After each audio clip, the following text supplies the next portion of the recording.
72살 여성의 사연입니다. 얼마 전 딸에게 전화를 걸었더니 딱 한 문장 들었습니다. 엄마 앞으로 연락하지 마. 그 말 이후로 딸은 제 전화를 받지 않았고 문자도 카톡도 다 읽지 않더군요.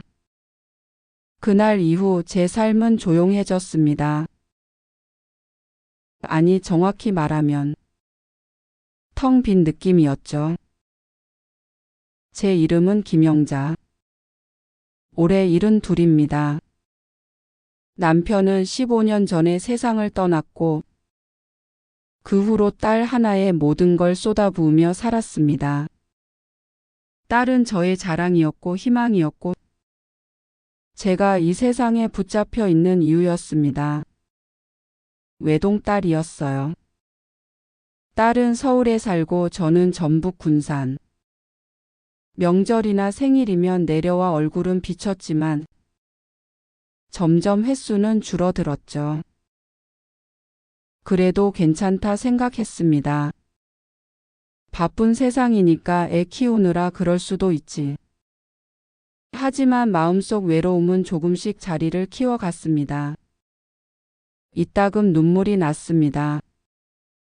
누군가를 그리워하는 눈물이라기보단 잊힌 느낌에 흐르는 눈물이었습니다. 젊은 시절 저는 고생 많이 했습니다. 남편이 하는 사업이 몇 번 부도가 나서 빚더미에 올라앉았던 적도 있었고 식당일, 가정부일, 빨래방 일까지 안 해본 게 없었습니다. 그때 제 원동력은 딸이었습니다. 우리 지우만큼은 잘 키우자.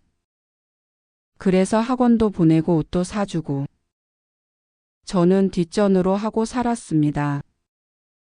한 번은 이런 일이 있었습니다. 겨울에 저희 집 보일러가 고장 났는데 딸이 수학 학원비를 내야 해서 그 돈으로 보일러 고치는 걸 미뤘어요. 그해 겨울 전 전기장판 하나에 의지해 살았습니다. 그때도 저는 행복했습니다. 지우가 공부 열심히 해줘서. 그렇게 몇십 년을 숨가쁘게 살다 보니 몸도 마음도 조금씩 달아가더군요. 남편이 떠난 뒤엔 말벗도 없었고 하루하루가 단조로운 반복이었지만 저는 그냥 사라졌습니다. 하지만 점점 밤이 길어지고 가슴이 자주 두근거리는 날이 늘었습니다. 어느 날은 걷다가 숨이 턱 막히는 느낌이 들기도 했죠. 병원에 가보니 부정맥. 혼자 사는 입장에선 무섭더라고요.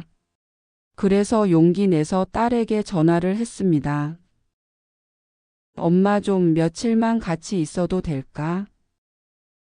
잠깐의 침묵 끝에 딸은 말했습니다. 엄마, 여긴 애도 있고 시댁 식구도 오고 차라리 요양보호사 불러보는 건 어때? 그 말에 가슴이 덜컥 내려앉았습니다. 내가 그 정도로 짐이 됐구나. 그 후로 딸에게 연락을 줄였습니다. 그러다 어느 날 집에서 쓰러졌습니다. 가슴이 조여오고 숨이 안 쉬어졌죠. 이웃이 119를 불러줘서 겨우 병원에 갔고 하루 입원 후 퇴원했습니다. 딸에게 전화를 했습니다. 하지만 받지 않았습니다. 문자로 짧게 남겼죠. 엄마, 병원에 다녀왔어. 그날 밤 딸에게 전화가 왔습니다. 그게 마지막 통화였습니다. 엄마, 나 솔직히 말할게. 나 이제 엄마까지 감당 못해. 앞으로 연락하지 말아줘.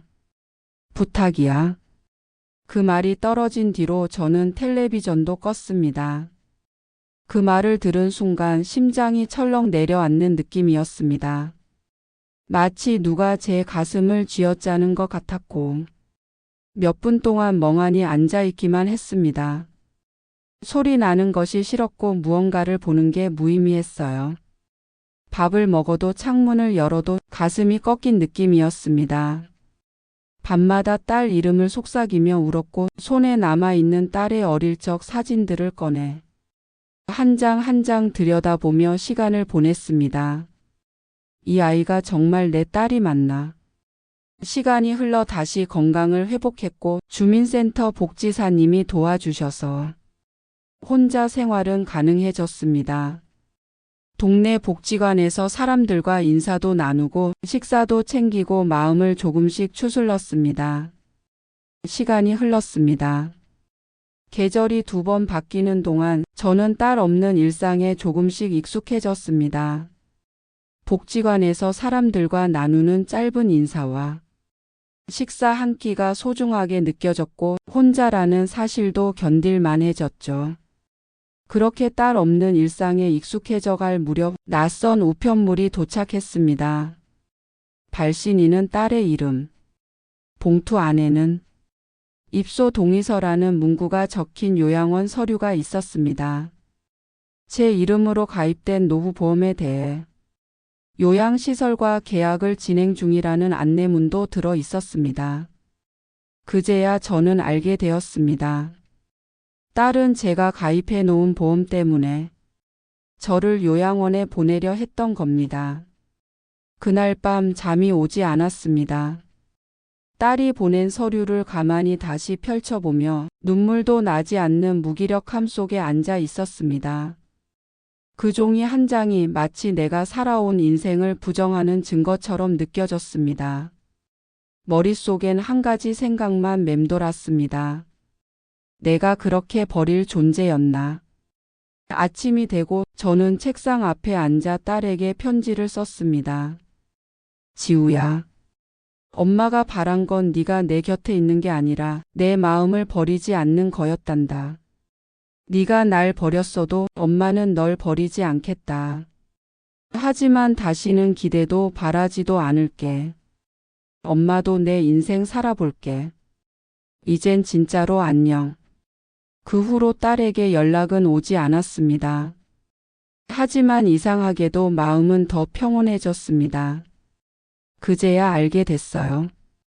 가족이라도 기대는 상처를 남기고 포기는 평화를 준다는 걸요. 나는 내 딸을 사랑했고 내 삶을 바쳤지만 그 아이는 나와 같은 방식으로 나를 사랑하지 않았던 거죠. 그게 슬펐지만 지금은 인정합니다. 혹시 이 사연을 듣는 누군가도 저처럼 마음에 깊은 상처가 있다면 당신은 혼자가 아닙니다. 그리고 당신의 잘못이 아닙니다. 이 이야기를 통해 누군가 단 한 사람이라도 위로받을 수 있다면 그걸로 저는 충분합니다. 누군가에게 기대고 싶은 마음, 그 마음이 상처로 돌아왔을 때의 허탈함, 그걸 겪어본 사람만이 알 수 있습니다. 이제는 우리 스스로를 먼저 돌봐야 할 시간입니다. 자식도 가족도 중요하지만 내 마음과 삶은 그 누구보다 소중하다는 걸 잊지 마세요. 이 이야기를 들어주셔서 고맙습니다. 당신의 오늘 하루가 조금은 덜 외롭고 조금은 더 따뜻하기를 바랍니다. 구독과 좋아요는 저에게 큰 힘이 됩니다. 감사합니다.